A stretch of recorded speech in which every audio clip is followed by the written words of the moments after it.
ketika pintu belakangnya ini ditutup, dia akan menghasilkan suara yang sangat kencang, seperti bukan dari dunia ini. Ini coba kita tutup ya.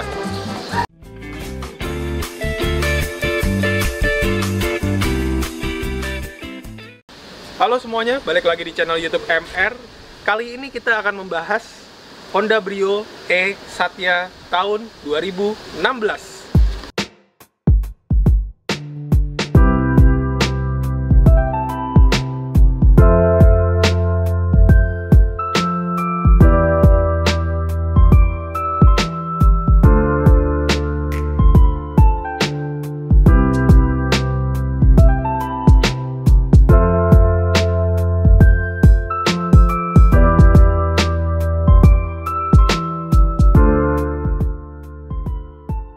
Oke, pertama kita bahas bagian depannya dulu.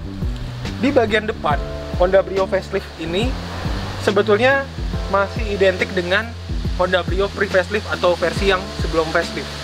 Namun dia memiliki perbedaan di grillnya sedikit lebih lebar. Dia ada extension di sini, karena yang sebelumnya itu langsung lurus ke bawah, sedangkan dia menyatu dekat dengan headlamp. Kemudian untuk desain bumpernya juga berubah. Dia agak sedikit seperti scissor gitu ya, pahatan ya, set dipahat gitu. Dia menunjukkan bahwa mobil ini sangat agresif, tapi sayangnya lampunya masih seperti lampu yang pre-facelift. Meskipun sama, tapi setidaknya dia cantik karena dia ada aksen-aksen hitam. Jadi ini semacam kosmetik ya, hitam-hitam ini supaya membuat mobil ini terlihat agresif. Berlanjut ke bagian samping Honda Brio facelift, sebetulnya bagian ini tidak ada perbedaan dengan versi pre-faceliftnya. Bahkan sebenarnya bagian ini masih mirip juga dengan Honda Brio keluaran 2021 sekarang. Dia memiliki garis yang panjang sekali ditarik dari depan sampai ke belakang. Di bawahnya juga sama, ada garis yang panjang sekali dari depan sampai ke belakang. Kemudian dia ada sirip-sirip, semacam sirip-sirip di bagian pintu depan dan pintu belakangnya. Itu tujuannya untuk mengalirkan udara ya, mengalirkan angin ya, sehingga bisa langsung lewat begitu aja. Dan dia punya kelemahan di ground clearance yang nggak begitu tinggi, karena dia ground clearance-nya sangat pendek sekali, sehingga ketika mobil ini bertemu dengan polisi tidur, itu ya suka mentok. Berlanjut ke sektor ban, sektor kaki-kaki, dia menggunakan Dunlop Penasef 175/65 ring 14. Jadi untuk velgnya dia ring 14, jadi nggak begitu besar. Namun untuk mobil ini masih terlihat proporsional. Oke, segitu dulu untuk bagian samping. Kita ke bagian belakang. Kita berlanjut ke bagian belakang Honda Brio. Di bagian belakang, dia hampir didominasi oleh kaca. Dan dia sebetulnya tidak ada pintu, karena dia ini kaca. Semuanya kaca. Pada saat awal kemunculannya di tahun 2012, dia kontroversi karena bentuknya agak mirip Civic Wonder ya, kalau dilihat dari belakang. Tidak ada pembukanya, ini hanya pegangan aja, pegangan. Cara untuk membuka bagasinya hanya ada dua cara, yaitu dengan anak kunci dicolok ke sini atau dibuka dari pintu pengemudi. Dan dia punya kelemahan, ketika pintu belakangnya ini ditutup, dia akan menghasilkan suara yang sangat kencang, seperti bukan dari dunia ini. Ini coba kita tutup ya. Kira-kira begitulah bagian belakang Honda Brio. Kemudian untuk bagian lampu belakangnya, ini lampu belakang Honda Brio yang facelift, ini agak sedikit berbeda dengan yang versi pre-facelift atau yang sebelum facelift, karena dia warnanya ada dua, merah sama putih.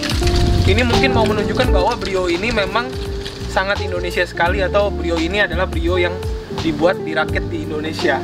Karena untuk Brio yang sebelumnya, pada awal kemunculannya tahun 2012, dia warnanya putih. Sininya memang merah bulat, tapi sininya masih putih. Kira-kira seperti itu untuk bagian belakang Honda Brio. Untuk bagasi dari Honda Brio ini terbilang kecil ya. Kalau mau naruh alkohol galon, kita harus pindahin kursi belakangnya ini ke depan. Tapi gampang sih sebenarnya, tinggal ini aja. Ada ini di sini. Kita bahas sedikit tentang interiornya Honda Brio. Di model yang facelift ini untuk pengaturan AC dia sudah menggunakan sistem digital. Jadi dia sudah nggak pakai puter-puteran lagi seperti di Brio yang lama. Kemudian untuk head unitnya tetap double din. Double din masih sama sebenarnya ya, GVC juga. Bisa CD, AUX, USB. Jadi lumayan lah. Cuma memang yang disayangkan di mobil ini memang untuk speakernya ya. Memang speakernya ada 4, tapi untuk suaranya biasa aja. Untuk dashboardnya sendiri dia memang dipenuhi dengan plastik-plastik keras, model-model plastik-plastik keras begini. Dan juga ada aksen karbon palsu, ya seperti biasalah. Dia dilengkapi dengan 2 buah SRS airbag di bagian penumpang dan di bagian pengemudi. Lanjut ke bagian belakang Honda Brio. Untuk bagian belakang ini posisi duduk dia lega ya, karena tadi jarak duduknya ini jauh. Depan itu tadi posisi nyetir 170 cm, masih bisa, kaki masih bisa selonjoran jauh lumayan. Namun dia punya kelemahan di headrest, karena headrestnya ini dia nggak bisa dinaik turunkan.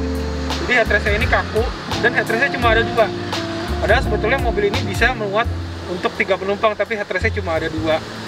Selain itu dia tidak ada armrest. Dia juga nggak punya cup holder di sisi pintu kiri kanan, tapi dia ada cup holder di tengah 1. Jadi cuma bisa naruh 1 botol minum untuk penumpang di bagian belakang. Untuk power outlet, listrikan itu juga nggak ada. Jadi semuanya hanya ada di depan aja. Sekarang kita udah ada di dalam interiornya Honda Brio bersama dengan sang pemiliknya, yaitu adalah Kevin. Halo Kevin. Halo. Kita mau nanya-nanya ke ownernya, apa aja kelebihan dan kekurangan Honda Brio menurut yang bersangkutan. Kalau kelebihan gimana, Vin? Gua paling suka dari mobil ini itu bumper depannya. Bumper depannya, kenapa? Gua itu keren karena kayak ada improvement dari Brio yang model lama. Oh, udah lebih improve lah ya dibandingkan Lebih ininya. sporty lah dibanding yang lama. Sporty. Oke, itu satu kelebihan. Kalau satu kekurangannya Honda Brio, cepat. Kekurangannya udah kayak cerdas cermat. Kalau Kekurangannya apa? lebih ke terlalu ceper sih menurut gua. Ceper, oke. Ground clearance berarti ya, masalah ground clearance-nya sering mentok mungkin ya. Ahli banget kayaknya ya. Ya. Ada satu lagi kelemahan Honda Brio menurut gua, Bang. Itu kacanya. Dia kan kacanya bisa turunnya bisa otomatis gitu kan, coba deh. Nah, tapi naiknya nggak bisa otomatis lagi kan? Iya, betul. Nah, ini dia nih. Ini sebenarnya menurut gua harusnya kan kebalikannya ya. Karena orang lebih butuh untuk segera naiknya gitu kan. Setuju. Tapi kalau di tol kan, apalagi kalau di tol, bisa-bisa kemasukan debu, terus habis itu asap knalpot truk segala macam kan. itu di tol apa off road? Oh iya, oke. Oke, segitu dulu aja video kali ini tentang review Honda Brio. Thank you banget buat yang udah nonton. Jangan lupa untuk follow juga Instagramnya Kevin Eriko. Oke, jangan lupa untuk like, subscribe, share, dan komen di bawah. Sampai ketemu di video berikutnya. Bye.